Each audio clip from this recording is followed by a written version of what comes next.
Assalamualaikum warahmatullahi wabarakatuh. Waalaikumsalam. Buat sobat Wongkolam, selamat menjalankan ibadah puasa.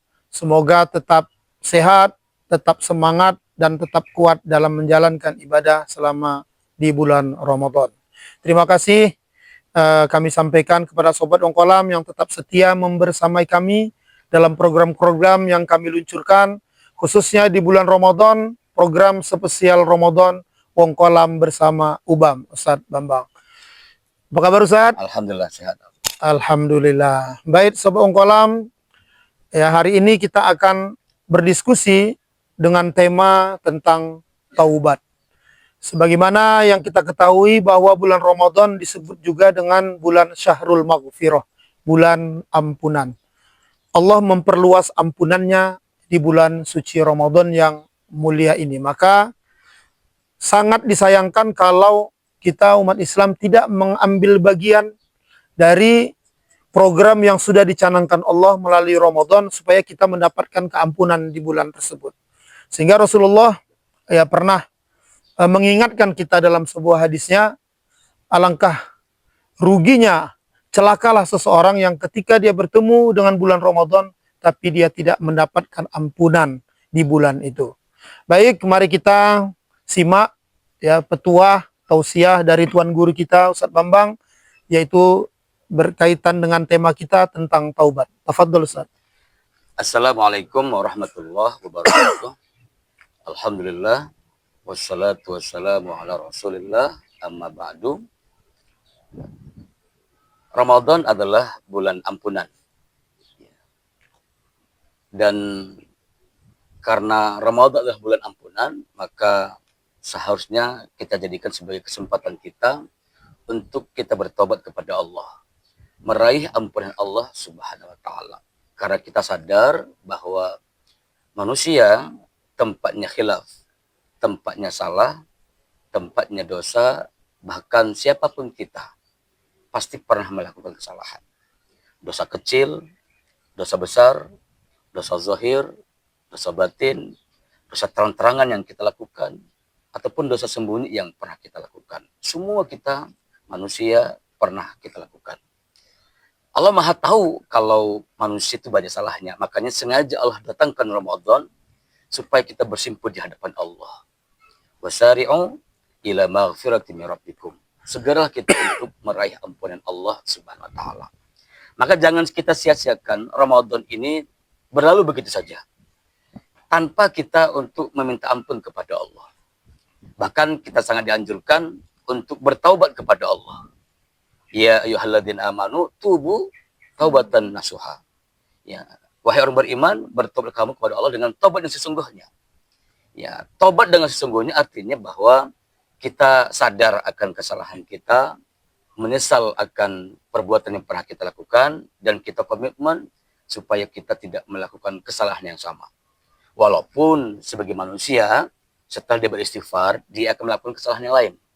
Tetapi ya makna daripada taubat nasuha adalah dawamul istighfar. Senantiasa beristighfar sepanjang masa. Ketika dia sadar akan kesalahannya dan dia menyesal akan kesalahannya, maka komitmen supaya dia tidak melakukan kesalahan yang sama. Intinya bahwa raihlah ampunan Allah di bulan suci ini dan jangan kita sia-siakan bulan ini berlalu begitu saja. Masya Allah Ustadz. Sobat Wongkolam, luar biasa gambaran yang telah kita dapatkan mengenai ampunan yang telah Allah siapkan untuk kita. Sebesar apapun dosa yang pernah manusia lakukan, ternyata ampunan Allah lebih besar, lebih luas. Kemudian Ustadz, di samping memang bulan Ramadan ini adalah Syahrul Maghfirah, apakah ada ibadah khusus yang kita lakukan untuk melakukan pertaubatan kepada Allah Subhanahu wa taala. Di samping memang ada ibadah yang kita laksanakan ganjarannya dihapus dosa kita. Misalnya puasa. Siapa yang berpuasa, Allah akan mengampuni dosa-dosa kita yang telah lalu. Siapa yang sholat tarawih, qiyamul lail, Allah mengampuni dosa-dosa kita yang telah lalu. Apakah ada ibadah khusus berkaitan dengan ritual pertobatan kita kepada Allah supaya kita lebih mantap lagi? Kita merasa bahwa Allah mengampuni dosa-dosa yang telah kita lakukan. Eh, ada beberapa hal yang bisa kita lakukan ketika kita bertobat kepada Allah. Ya, pertama yang harus kita lakukan ketika kita bertobat adalah merasa menyesal dulu, ya, ya, bahwa perbuatan ini salah. Yang kedua, setelah kita menyesal, kita beristighfar, ya, istighfar sebanyak-banyaknya. Yang ketiga, dengan cara mandi tobat. Ya, ini memang jarang dilakukan mandi tobat nih. Tapi kalau bisa kita lakukan dengan cara mandi tobat, insya Allah, ya, para ulama dalam hal ini memang bisa sependapat. Tapi ya, kita mengambil bahwa pendapat mandi tobat itu sangat dianjurkan. Dan yang keempat, setelah mandi tobat adalah salat tobat. Ya, salat tobat ini. Ya, ini ya ketika kita melaksanakan 2 rakaat salat tobat, ini kita memang merasa benar-benar kita menyesal dengan perbuatan yang kita lakukan. Kita menghadap kepada Allah. Kesungguh-sungguhan kita bertobat. Ya.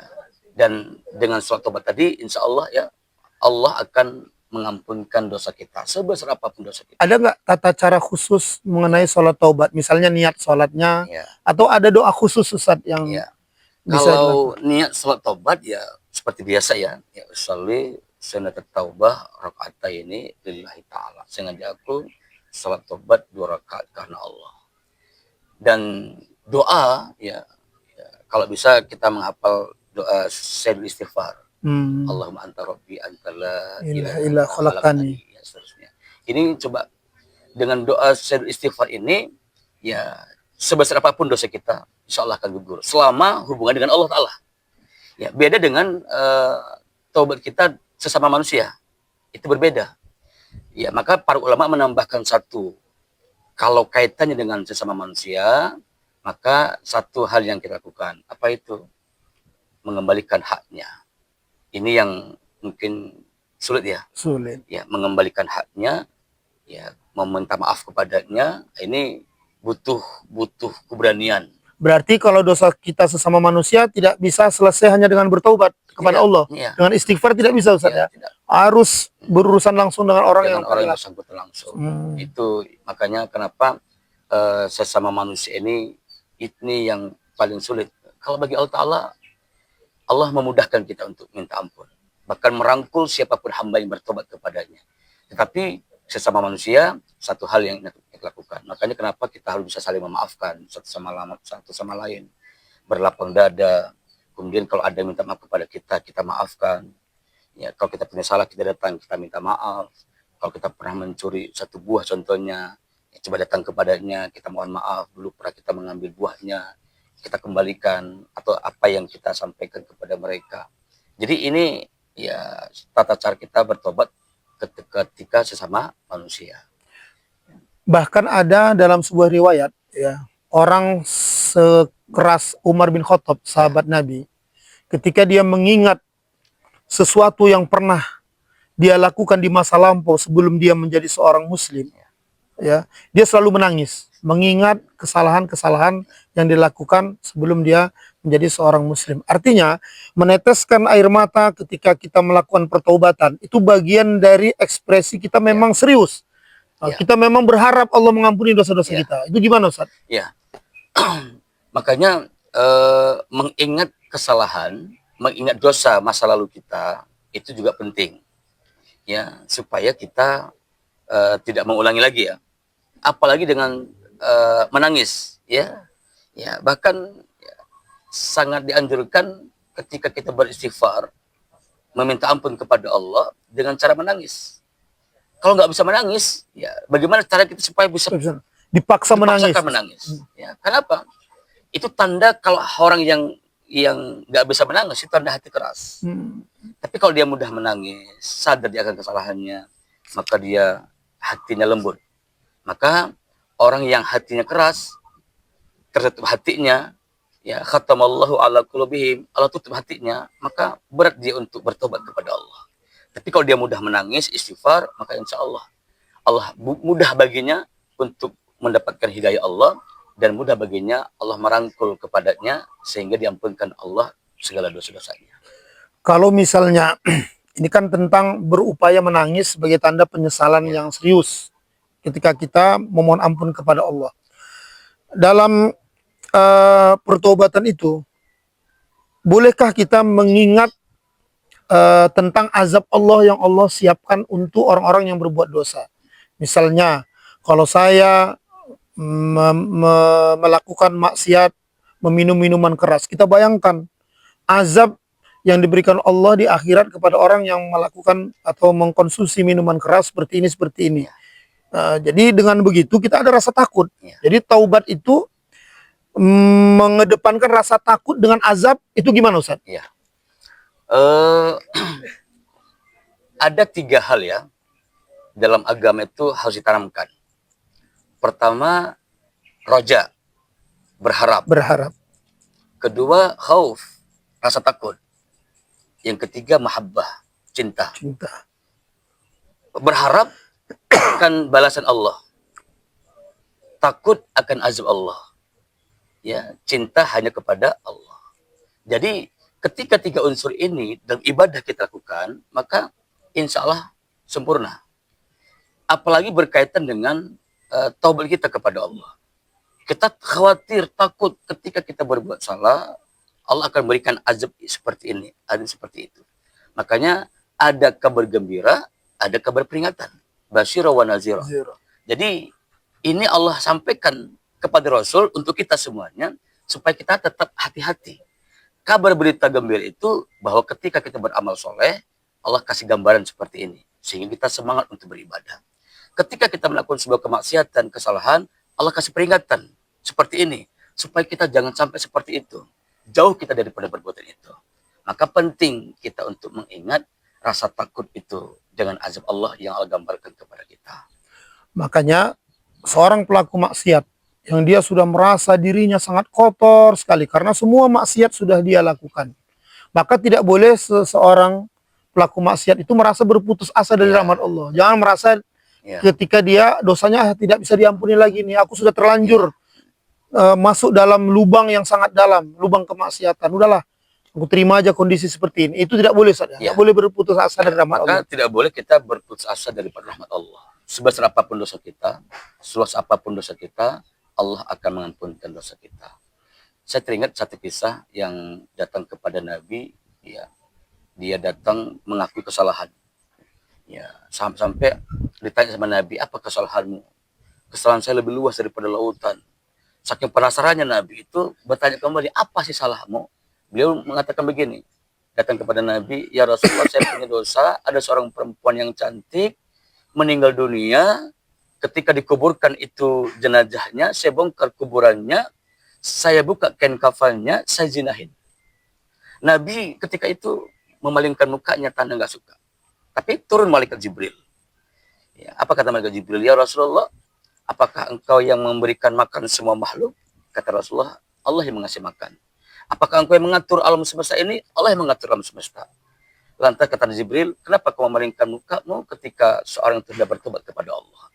Maka ketika itu tersadar Rasulullah. Ya, ini artinya apa? Ternyata orang tadi itu lari. Saking malunya kepada Nabi, lari. Sehingga Nabi menyuruh sahabatnya untuk mengejar. Bahwa tobatnya diterima oleh Allah Subhanahu wa Ta'ala. Jadi, insya Allah sebesar apapun kesalahan kita, kalau kita minta ampun, pasti akan diampunkan Allah. Masya Allah. Jadi Sobat Ongkolam, sudah disampaikan oleh Tuan Guru kita tentang gambaran